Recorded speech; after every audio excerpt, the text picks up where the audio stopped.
দেশজুড়ে চলছে নির্বাচনী প্রচারণা। এর অংশ হিসেবে জেলায় জেলায় সফর করছেন বিভিন্ন দলের শীর্ষ নেতারা। মঞ্চে জায়গা পাচ্ছে কথার লড়াই, যেখানে বিভিন্ন কথার মাধ্যমে একে অপরকে কাউন্টার দিচ্ছেন এসব নেতারা। এর মধ্য দিয়েই জমে উঠছে নির্বাচনী মাঠ। সবশেষ শনিবার বিকেলে সিরাজগঞ্জে নির্বাচনী জনসভা করেন বিএনপির চেয়ারম্যান তারেক রহমান। সেখানে বক্তব্যের এক পর্যায়ে বলেন, ৫ আগস্টে আন্দোলনের মাধ্যমে স্বৈরাচারের পতন ঘটানো হয়েছে। অনেকেই আপনাদের বিভ্রান্ত করার চেষ্টা করবে, দেখা মাত্রই বলবেন গুপ্ত তোমরা, কারণ গত ১৬ বছর তাদের আমরা দেখিনি। ৫ আগস্টে যারা পালিয়েছে তারা তলে তলে তাদের সাথে মিশেছিল। ভবিষ্যৎ হোক নিরাপদ, বিনিয়োগ হোক বিশ্বস্ত, আর আমার পছন্দ সল্ট বে। ওয়েলকাম টু সল্ট বে।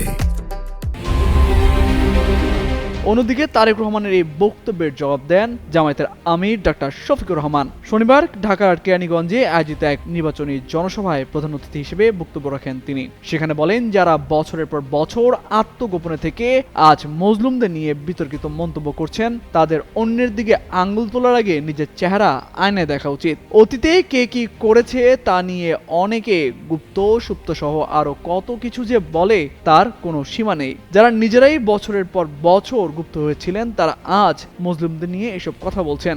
অন্যের দিকে আঙ্গুল তোলার আগে নিজের দিকে তাকালে সেটাই ভালো হবে বলেও পরামর্শ দেন তিনি। তিনি প্রশ্ন তোলেন, জুলাই না হলে কিসের আবার ২৬ সালের নির্বাচন? জুলাই না হলে তো নির্বাচন হওয়ার কথাই ছিল ফ্যাসিবাদীদের অধীন ২৯ সালে। জুলাইয়ের আকাঙ্ক্ষা পূরণ না করে নির্বাচন চাওয়া হতে পারে না। আগামী গণভোটে হ্যাঁ ভোট দেওয়ার আহ্বান জানিয়ে তিনি বলেন, এই হ্যাঁ ভোটের নাম হচ্ছে আজাদী। পরিবর্তনের পক্ষে প্রথম ভোট দিবেন গণভোটে। তামজিদ মির্জা, যুগান্তর নিউজ।